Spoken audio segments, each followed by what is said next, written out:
Ladies and gentlemen, there is a flex of authoritarian power on display throughout the world right now. It's really spearheading itself in Australia.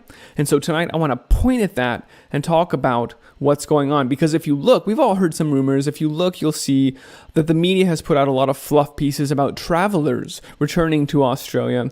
And, actually there is a story saying that these quarantine hotels were a terrible idea. The guards were insufficiently trained. And so all of the cases now are stemming from them. And then there's some fluff pieces about, I've been in my 5-star hotel for 14 days and my facial mask and blah, blah, blah. But what we're not hearing is that even within Australia, people are being arrested by armed police, by the Western Australia Police Force, and taken there. Tonight I want to share a story from an individual named Jim. Jim drives a truck and was returning from Victoria to his home in Perth when he was stopped at a COVID-19 checkpoint and asked to submit a blood sample, to give biological everything, to give up his data for a COVID-19 test. Jim politely declined and went on his way. Days later, he received at home this letter from a woman named Karen. And Karen says down here that she has given this piece of paper, which she calls a direction. And she's giving him a direction because she suspects Jim of having COVID-19. Now, that is something that Karen obviously could say of anyone. Who is Karen anyway? Well, Karen Lopez is an emergency officer authorized by the chief health officer to exercise emergency powers. I just want to be pretty clear when we call out this language that they're invoking here. I'm an emergency officer. I'm invoking emergency powers under the emergency declaration. This is temporary. None of this is real. It's all emergency. People are really lulled into this sense of a suspended disbelief. It's just like watching a movie for a time. And that's a dangerous place for people to go in a situation like this, where they are lulled into this sense that things will return to the normal. Ladies and gentlemen, these are permanent losses of our liberties that we're experiencing right now. This is not a movie we're watching. You need to believe what you're seeing, and what we're seeing is amazing. So what is it that Karen asks Jim to do? Well, medical examination. Number 1, you must undergo a test for COVID-19. It comprises the taking of samples. We want your blood. We want your information. In fact, number 2, serology testing. Not going to be useful. You can only use the wildly inaccurate tests with huge false positive. You can only our tests. You see how this works?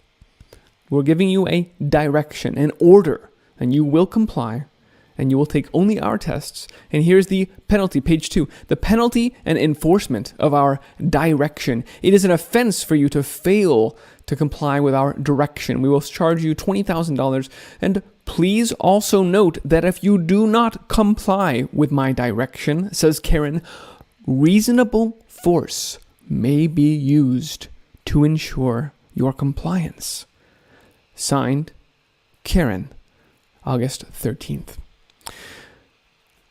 Jim was nonplussed at this direction, to say the least, and didn't respond to it. And days later, was surprised to hear police climbing over the back fence of his backyard.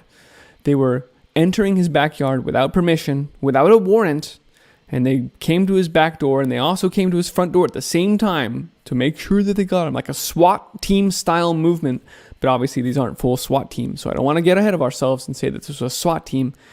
But it is certainly the case that armed police, this is the Western Australia Police Force there in Perth, came to Jim's house, performed SWAT-like maneuvers to ensure that they took him. And they took him right away, under duress, in front of his family. They carted him off to this hotel, whereupon he received a second letter that says, number 1, you can disregard that first letter. Number 2, you must remain inside your allocated room here at this hotel, where the windows only open this far, and we'll give you food that we procure for you until these directions expire on the 26th. Jim remains there now, 13 days later. And here's page 2 of that. Some important information.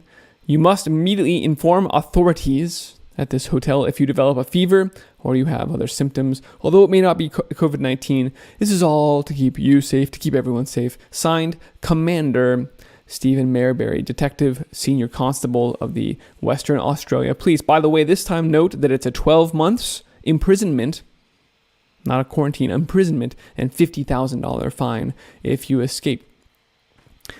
If you escape, listen to the word I accidentally used there. That is a slip. If you actually go as a free man, if you fail to comply with their illegal order to stay in your hotel room. This is insane.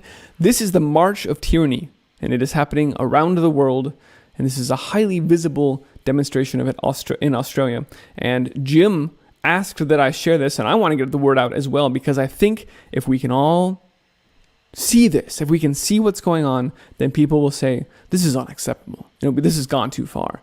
And we'll actually get a response. We'll actually push back against the tyranny, which is the only way it will ever stop. Okay? They're not going to roll it back. This is not a temporary emergency. This will continue until we stop it. The amount of tyranny you live under is exactly that you will tolerate. I have put up a thread with all of these documents, again, because I want them to be available to you so that you can show people what's going on, about Jim's story about armed police coming to his family's home, taking him away at gunpoint under duress to a hotel where he's been locked away for the last 13 days now. So, ladies and gentlemen, this is coming around the world right now. This is a global flex of authoritarian power. And they are flaunting it and making sure that everyone knows that this is where we are now. Again, the further they can push this envelope without any resistance from people, why would they ever stop? They have full license to keep going, to keep imposing all of the agendas we've been covering here on the Ice Age Farmer channel, not just the complete takeover and replacement of natural food, but the digital currency. We also saw news that Australia was getting rid of bank branches and getting rid of their ATMs, because why not? We're just going to go full cashless now anyway. You don't need bank branches anyway. Soon you'll have your chip. So it's just astounding. Australia really looks like the testing grounds right now for a lot of this, to see how people react as they push forward in the COVID 1984 new world. We can't let this happen, folks. Please, again, spread the word. That's the most important thing. There's been a crazy week here, but an informative one. I've been through a bunch of wildfire evacuations this week, and it was amazing. It was amazing, watch this, to see how people came together. They emerged from parts of the forest we didn't even know there were people in, and they had their trailers on their trucks, and they piled hundreds of goats and thousands of chickens and stacks of beehives, and we all got everything out of the way of this fire. And it was amazing to see all kinds of different people with different beliefs and different ideology. They usually wouldn't even get along or look at each other, or who knows. Didn't matter. None of that mattered, because we had a mountain to move. And nobody said, that's impossible, we can't move. No, we just all walked over and we did it. And it worked. And we got all those animals out and all those people out safely, and no one was hurt in the Jones fire. And that's amazing. And I'm wholly confident. It just was so remarkable to see people come together like that. It was the true spirit of humanity invoked in that moment. And I really just want to see when the threat is visible like that, people come together. And so if we share this information and these documents that I've posted here at twitter.com/iceagefarmer, and we make this threat as visible as the smoke from a wildfire, then we can come together and we can overcome it too. Thanks for spreading the word to help do that. Be well, folks.